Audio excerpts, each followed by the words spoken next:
Bienvenidos un día más todos ustedes desde sus casas que cómodamente pueden disfrutar de las piezas que tenemos aquí en el Museo Municipal.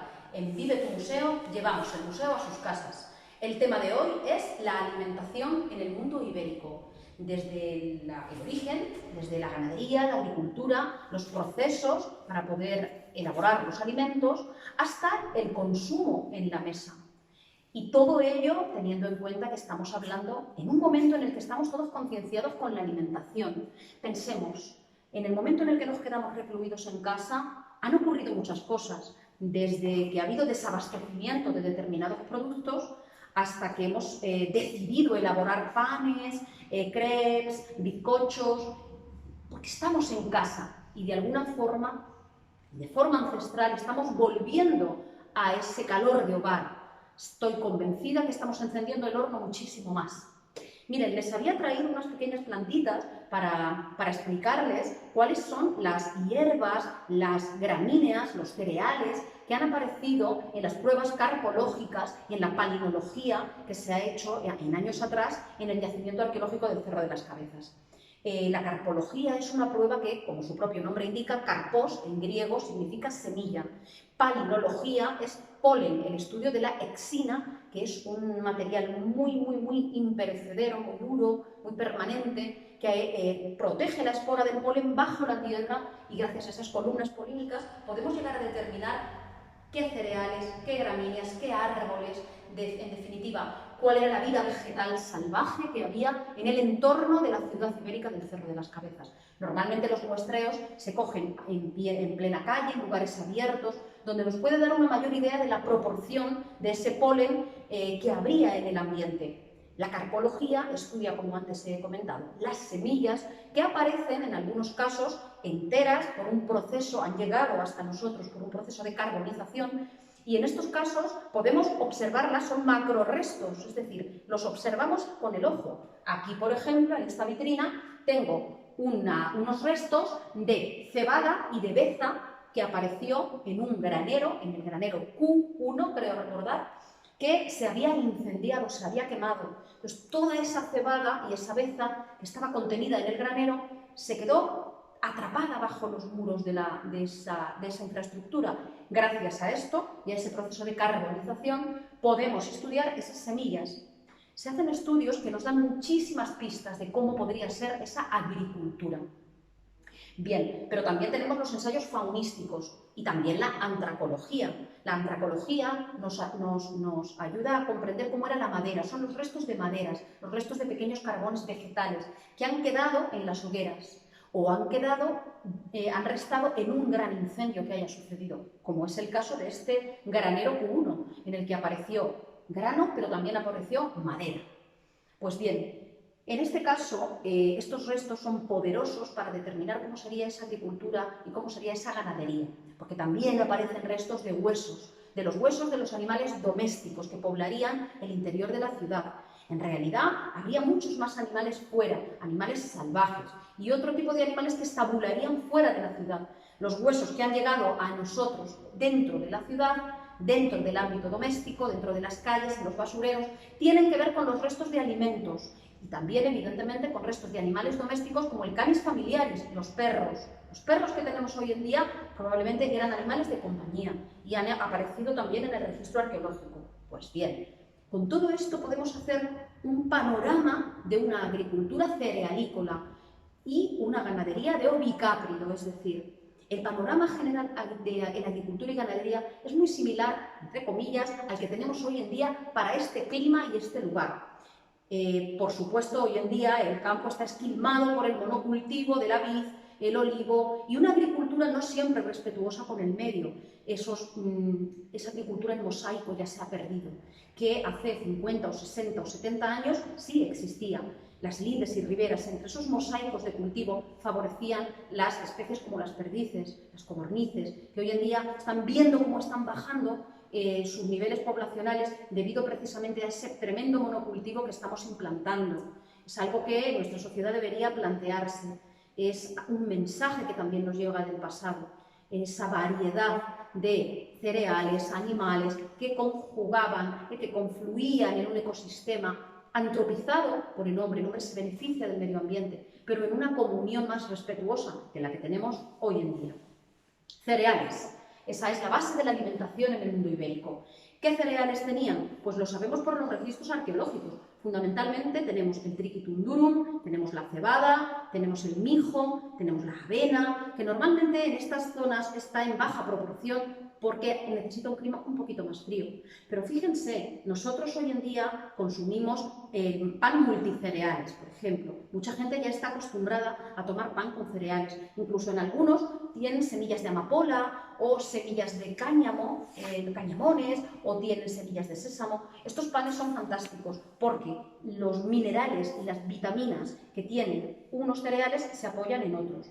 Además, esto sucede que el pan que nosotros consumimos hoy en día no se parece en absoluto al pan que consumirían en época ibérica. Fíjense, los cereales que nosotros comemos hoy en día no llevan un aporte nutritivo tan grande, porque el pan blanco que nosotros consumimos normalmente ya no lleva el germen de trigo. El triquitum durum, el trigo blanco, no tiene el germen, puesto que el germen normalmente se utiliza en la industria farmacéutica. Aparte que la gluma, las cascaritas, tampoco lo llevan. Por eso la gente que tiene problemas de tránsito intestinal prefieren consumir el pan íntegro, el pan integral o los panes multicereales. En el caso del mundo ibérico, sabemos que la molienda, y aquí tengo estos magníficos restos de molinos, dos tipologías, el molino barquiforme y el molino circular, lo tienen aquí. Estos serían los instrumentos con los que se haría la molienda. Evidentemente sería el proceso final de la recolección y del aventamiento, y cuando ya tenían el grano lo molían. Para ello utilizan estos instrumentos. Están hechos en piedra molí o, en el caso del Cerro de las Cabezas, fundamentalmente en rocas volcánicas de una zona cercana al Cerro de las Cabezas, probablemente el campo de Calatrava, porque son puzolanas. Estas piedras provocan la fricción entre ellas, son muy abrasivas, exactamente igual que la piedra molí es la arenisca, pero en este caso aquí en el Cerro de las Cabezas las piezas de molino son en puzolanas. Dos tipos de molinos para hacer esa harina con la que hacer el pan. Por un lado, el molino barquiforme es un molino más antiguo, aunque pervive en cronologías posteriores, siglos VII, VI antes de nuestra era, pero se ha encontrado también en contextos posteriores. Es un poco esa pieza que siempre se utiliza a lo largo del tiempo. Si se fijan, hay una pieza pasiva, que sería esta, y con la pieza activa, que es esta, lo que hacen es un movimiento, infligen un movimiento a la pieza pasiva, y con ello la pieza, de ahí viene el nombre, hace un movimiento de barco. Normalmente con esta pieza, con este molino, se elaboraría un poquito de harina para el día, para esa comida concreta, etc. Sin embargo, los molinos circulares, que tienen la pieza activa, que sería la de arriba, aquí la ven, la pieza pasiva, que sería esta, luego llevan los enmangues, y lo que se haría sería infligir a la pieza un movimiento circular con la guía, que estaría aquí, y el grano saldría por un sumidero de la harina ya molida. Esto permitiría que se hiciese muchísima más molienda de golpe. Por lo tanto, son unos molinos que nos están hablando de que quizás ya también hay más bocas que alimentar dentro de la ciudad. La tecnología siempre al servicio de la demografía y de la sociedad. Por lo tanto, esa harina sería una harina integral, en la que habría gluma, en la que habría germen y en la que, además, habría un multicereal. Esto es importante, tengan en cuenta, no hay pesticidas y ni tampoco tenemos una selección de semillas. Por lo tanto, en las pruebas carpológicas lo que hemos constatado es que muchas veces cuando van a cosechar el trigo, también están cosechando malvas, amapolas, ruderales, es decir, hierbas, de estas hierbas que salen en primavera y que son tan alérgicas, por cierto, para todos nosotros. Estas malvitas, estos génaves, pues todas esas planticas salían dentro de la propia cosecha y muchas veces conformaban parte de la cohorte que acompañaba al cereal predominante. No solo había un cereal predominante, es decir, podían sembrar un trigo y a la vez sembrar también un mijo, que es un cereal que ha aparecido en los registros carpológicos en el Cerro de las Cabezas y que hoy en día encontramos en las herboristerías y en algún pan multicereales. Se nos han perdido muchos cereales fantásticos que ya no consumimos, y esto es importante recordarlo. Esa harina también llevaba en su composición muchas veces fragmentos de sílice, arena, es decir, de la propia fricción de la molienda pues esa harina llevaría en suspensión dentro de la misma fragmentitos de arena, de sílice, y esto se sabe porque han aparecido abrasiones dentarias en la dentadura de los íberos y de otros pueblos prehistóricos. Los dientes se abrasan porque comen el pan y se liman porque van comiendo la harina, pero también esos restos de sílice que aparecen.